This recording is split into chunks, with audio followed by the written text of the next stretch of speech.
Hey guys, welcome back to the channel super ideas में आप लोगों का एक बार फिर से स्वागत है। और आज की इस वीडियो में हम बात करने वाले हैं मरियप्पन थंगावेलु की। Mariyappan Thangavelu para Olympics Tokyo में हिस्सा लेने वाले हैं। और आज की इस वीडियो में हम बात करेंगे कौन है ये ऑलरेडी गोल्ड मेडलिस्ट हैं, हाई जंपर हैं। तो इनके बारे में आज की इस वीडियो में हम जानेंगे। इससे पहले अगर अभी तक आप लोगों ने इस चैनल को सब्सक्राइब नहीं किया है तो चैनल को सब्सक्राइब करें, साथ ही बेल आइकन को प्रेस कर लें ताकि जैसे वीडियो अपलोड होती है उसकी नोटिफिकेशन आप लोगों को मिल सके। मरियप्पन थंगावेलु का बचपन लूट लिया गया था जब एक नशे में बस चालक ने उन्हें कुचल दिया था। हालांकि वह अपनी आत्मा और इच्छा शक्ति को नहीं लुटा सके। फिर उन्होंने अपनी विकलांगता को अपनी विशेष क्षमता में बदल दिया और चैंपियन बन गए। मरियप्पन का मानना है कि उनका छोटा पैर उसे बेहतर कूदने में मदद करता है और वह इसे अपना लकी चार्म मानते हैं। काश हम सभी के जीवन में यही पॉजिटिविटी होती। वह तमिलनाडु के एक साधारण परिवार से हैं। उनके पिता के परिवार छोड़ने के बाद उनकी मां ने उनकी और उनके भाई बहनों की देखभाल की। उसने एक मजदूर के रूप में, बाद में एक सब्जी विक्रेता के रूप में काम किया ताकि वह सुनिश्चित कर सके कि उसके बच्चों को उच्च शिक्षा मिल सके। मरियप्पन को यह दृढ़ निश्चय निश्चित रूप से अपनी मां से मिला था। उन्होंने स्कूल में एथलेटिक्स की पढ़ाई की और उनके शारीरिक शिक्षा शिक्षक की सलाह के बाद उन्होंने ऊंची कूद का विकल्प चुनने का फैसला किया। यह उनके जीवन का सबसे अच्छा निर्णय निकला।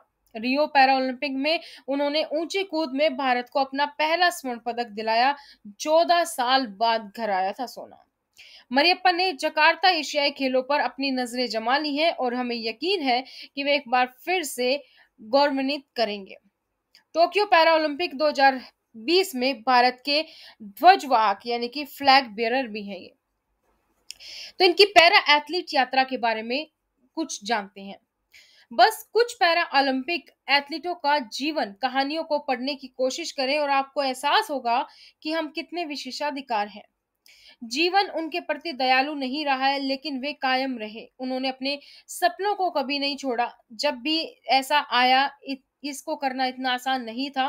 उन एथलीटों को न केवल अपनी अक्षमताओं के खिलाफ लड़ना पड़ता है बल्कि बुनियादी ढांचों और सामाजिक समर्थन की कमी से भी जूझना पड़ता है। उन्हें सामाजिक वर्जनाओं और चुनौतियों को तोड़ना होगा जिनकी हम कल्पना भी नहीं कर सकते हैं। आज ऐसे ही एक युवा चैंपियन के जीवन की खोज कर रहे हैं।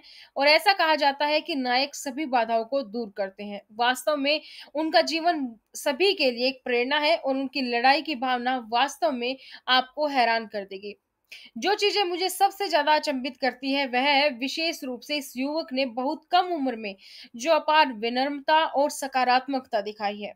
मैं बात कर रहे हैं हम high jump gold medalist Mariyappan Thangavelu की। इनका जीवन आसान नहीं था। तमिलनाडु में पैदा हुए एक गरीब परिवार में जब छोटे थे तो इनके पिता ने परिवार को छोड़ दिया था। मां सरोज इन्होंने अकेले इनका और उनके 3 भाई बहनों का पालन पोषण किया। मरियप्पन के 2 छोटे भाई हैं, कुमार और गोपी। एक बड़ी बहन है, सुधा। सरोज गुजारा करने के लिए मजदूरी का काम करती। दैनिक मजदूरी लगभग 100 रुपए होती थी। उम्र के साथ सभी शारीरिक कामों के कारण उसने सब्जी बेचना शुरू कर दिया। जीवन में एक अप्रत्याशित मोड़ आया जब मरियप्पन सिर्फ 5 साल के थे और स्कूल जा रहे थे। तब एक शराबी बस चालक ने उसे कुचल दिया। सरोज ने मरियप्पन के इलाज के लिए 3 लाख रुपए का कर्ज लिया था, लेकिन दुर्भाग्य से वह रुके हुए विकास और स्थायी विकलांगता के साथ रह गया। उसके बाद से परिवार कई सालों तक कर्ज चुका रहा था। इसके बावजूद मरियप्पन ने मन लगाकर पढ़ाई की। उन्होंने अपना माध्यमिक विश्वविद्यालय विद्यालय पूरा किया और बाद में ABS college of arts and science से बिजनेस एडमिनिस्ट्रेशन में स्नातक किया। वह आगे भी पढ़ाई करना चाहते हैं और एमबीए कोर्स की योजना बना रहे हैं। एक स्कूली छात्र के रूप में मरियप्पन वॉलीबॉल खिलाड़ी बनना चाहते थे। हालांकि विकलांगता के कारण उनके लिए खेलना आसान नहीं था। यह उनके हाई स्कूल के शारीरिक शिक्षा शिक्षक थे जिन्होंने उन्हें ऊंची छलांग लगाने के लिए प्रोत्साहित किया। बाद में 2013 के राष्ट्रीय पैरा एथलीट चैंपियनशिप में कोच सत्यानारायण द्वारा देखा गया था। सत्यानारायण को पता था कि ये खास हैं और उन्हें आगे की ट्रेनिंग के लिए बेंगलोर ले गए। मरियप्पन को आखिरकार बेंगलोर में दिव्यांगों के लिए भारतीय खेल अकादमी केंद्र में कौशल विकसित करने और तकनीकी सीखने का अवसर मिला। वहां से युवा एथलीट को कोई नहीं रोक सका। प्रशिक्षण के केवल 1.5 साल के भीतर 2015 में विश्व नंबर 1 बन गए। उन्होंने पहले राष्ट्रीय स्तर पर, फिर अंतर्राष्ट्रीय स्तर पर अपनी छाप छोड़ी और रियो में स्क्रिप्ट इतिहास में चले गए। उसने अपनी पुरस्कार राशि का उपयोग अपनी मां के लिए धान का खेत खरीदने के लिए किया। परिवार के पास अब आय का अधिक सुसंगत स्रोत है और मरियप्पन ने तमिलनाडु सरकार से उन्हें नौकरी देने का अनुरोध किया है। वे अपने परिवार के लिए आर्थिक सुरक्षा चाहते हैं और इसके लिए कड़ी मेहनत करते हैं और उसके पास अपने स्कूल के लिए भी कई योजनाएं हैं। मरियप्पन अपने गांव में खेल के बुनियादी ढांचे में सुधार करना चाहते हैं। सचिन तेंदुलकर अपने रियो कारनामे के बाद मरियप्पन से बेहद प्रभावित थे। उन्होंने उनके लिए एक स्पोर्ट्स फंड शुरू किया। मरियप्पन की जीवन कहानी जल्द ही सिल्वर स्क्रीन पर आएगी। फिल्म निर्देशक ऐश्वर्या धनुष इन दिनों उनकी असल जिंदगी पर आधारित फिल्म पर काम भी कर रही हैं। वे तीसरे भारतीय पैरालंपिक गोल्ड मेडलिस्ट हैं। तैराक मुरलीकांत पेटकर ने 1972 में स्वर्ण पदक, 2004 में भाला फेंकने वाले देवेंद्र झाझरिया ने स्वर्ण पदक जीता था। रियो खेलों में उनके शानदार प्रदर्शन के बाद उन्हें खेल मंत्रालय द्वारा 75 लाख और जयललिता की सरकार द्वारा 2 करोड़ रुपए से सम्मानित किया गया था।